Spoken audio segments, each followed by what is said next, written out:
আসসালামু আলাইকুম। উদ্দীপনা প্রাইভেট সেন্টারের পক্ষ থেকে আমি মোহাম্মদ রাহিম কবির নতুন আরও একটা ভিডিওতে তোমাদের স্বাগত। আজকে আমি কথা বলবো তার এসএসসি 2024 সালের ব্যাচ আছে তাদের হচ্ছে পৌরনীতি ও নাগরিকতা বিষয়টা নিয়ে। ভিডিওটা তোমাদের খুবই গুরুত্বপূর্ণ হতে যাচ্ছে, তাই ভিডিওটা না টেনে পুরো ভিডিওটা দেখো, অনেক বিষয় জানতে পারবে। আর তোমরা ক নম্বর এবং খ নম্বরের জন্য এবং ঘ নম্বরের জন্য আমি 2024 সালের যে সাজেশনটা দিচ্ছি তোমরা সেখান থেকে দেখে আসতে পারো। আমি ডিসক্রিপশন বক্সে লিঙ্ক দিয়ে রাখবো, সেখান থেকে ভিডিওটা দেখে নিও। আর আমি এখানে শুধু তোমাদের জন্য যে অধ্যায়গুলো খুব শর্টকাটে প্রিপারেশন নিলে 100% অ্যান্সার করতে পারবে সেই অধ্যায়গুলো নিয়ে আলোচনা করবো। তাহলে চলো ভিডিওটা শুরু করি।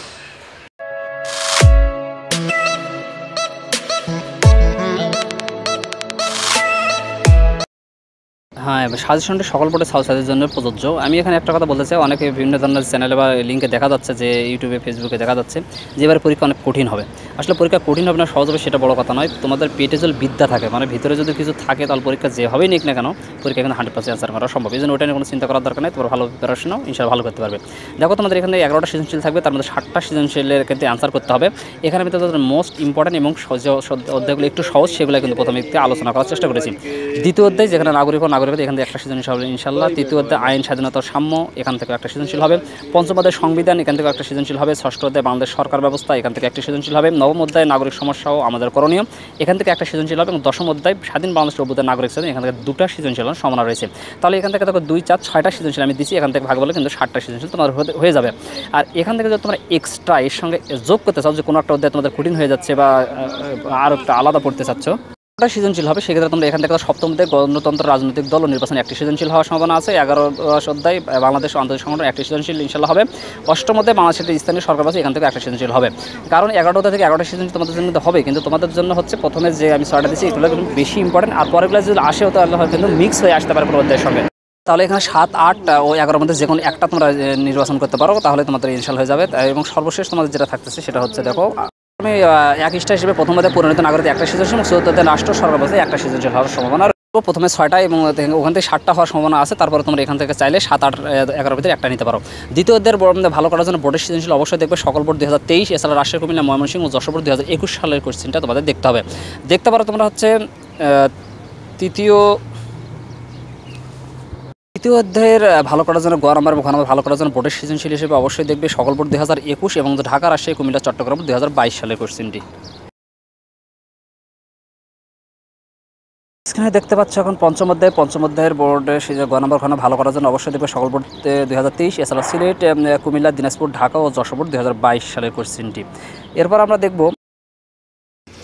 এখন দেখবো ষষ্ঠ অধ্যায়ের গ নম্বর ভালো করার জন্য বোর্ডের সৃজনশীল অবশ্যই দেখবে সকল বোর্ড 2023, এছাড়া ঢাকা, কুমিল্লা, যশোর বোর্ড 2021 এবং ঢাকা, কুমিল্লা, সিলেট, যশোর বোর্ড 2022 সালের কোশ্চেনটি। এখন স্ক্রিনে দেখতে পাচ্ছ তোমরা হচ্ছে নবম অধ্যায় গ নম্বর ভালো করার জন্য বোর্ডের হিসাবে অবশ্যই দেখবে সকল বোর্ড 2021 সালের কোশ্চেন, এছাড়াও ঢাকা, রাজশাহী, যশোর, কুমিল্লা, দিনাজপুর বোর্ড 2022 সালের কোশ্চেনটি। এখন স্ক্রিনে দেখতে পাচ্ছ তোমরা দশম অধ্যায় গ নম্বর ভালো করার জন্য বোর্ডের সৃজনশীল অবশ্যই দেখবে সকল বোর্ড 2023, এছাড়াও ঢাকা, রাজশাহী, কুমিল্লা, যশোর, দিনাজপুর বোর্ড 2022 সাল এবং ঢাকা, কুমিল্লা, যশোর, ময়মনসিংহ বোর্ড 2021 সাল। এখান থেকে 2টা সৃজনশীল হওয়ার সম্ভাবনা আছে। এই অধ্যায়টা তোমরা ভালো করে দেখতে হবে। ক নম্বর ভালো করার জন্য আমি আগে বলেছি আমার আগের যে ভিডিও 2024 সালে সেটা তোমরা দেখতে পারো। অবশ্যই চ্যানেলটা সাবস্ক্রাইব করে বেল বাটনটা অন করে রাখো, তাহলে পরবর্তী নোটিফিকেশন সবার আগে তুমি পেয়ে যেতে পাবে। এবং লাইক কমেন্ট করে তোমাদের মূল্যবান মতামত জানাও। এখন দেখো আমরা সপ্তম, অষ্টম এবং হচ্ছে একাদশ অধ্যায়, এখান থেকে তোমরা সিলেক্ট করে একটা অধ্যায় বা 2টা অধ্যায় নিতে পারো, তোমাদের ইচ্ছা। এখানে সপ্তম অধ্যায়ের গ নম্বর ভালো করার জন্য সকল বোর্ড 2023, এছাড়া রাজশাহী, দিনাজপুর, যশোর ও ময়মনসিংহ বোর্ড 2022 সালের কোশ্চেনটি তোমাদের দেখতে হবে।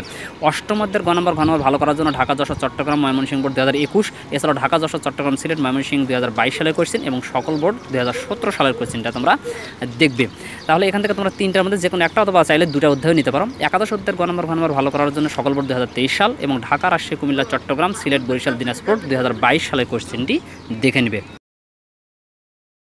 সর্বশেষ 1 স্টার হিসেবে তোমাদের কোনো আসলেও আসতে পারে, আবার না আসলেও যদি আসে তাহলে কোনো ওদের সাথে মিল হয়ে প্রশ্ন আসতে পারে। সেক্ষেত্রে প্রথম অধ্যায়ের গ নম্বর ভালো করার জন্য দেখতে হবে সকল বোর্ড 2023, এছাড়াও ঢাকা, রাজশাহী, কুমিল্লা, চট্টগ্রাম বোর্ড 2021 এবং সকল বোর্ড 2018 সালের কোশ্চেনটি।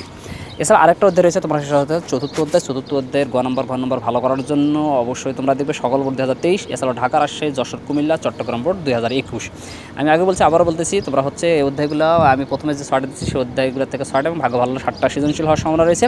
এই জন্য ওগুলো তোমরা আগে গুরুত্ব দিবে। আর যদি তোমরা বলো যে ওটার ভিতরে কোনো একটা অধ্যায় কঠিন হয়ে যাচ্ছে, তাহলে সেক্ষেত্রে তোমরা হচ্ছে 7, 8 আর 11 এখান থেকে যে কোনো একটা সিলেক্ট করতে পারো। যেহেতু 11টা অধ্যায় থেকে 11টা সৃজনশীল এবং একটা অধ্যায় থেকে 2টা সৃজনশীল হওয়ার সম্ভাবনা রয়েছে, সেক্ষেত্রে কোনো রিস্ক বা হবে না তোমাদের। সেক্ষেত্রে তোমরা সেইভাবে প্রিপারেশন তোমরা নিতে পারবে। 1 নম্বর 4 নম্বর তোমরা শেষের দিকে পড়লে পড়ো, না পড়লে না। তবে হ্যাঁ, নৈবিত্তিকের জন্য কিন্তু অবশ্যই তোমাদের মূল বইটা ভালো করে পড়তে হবে।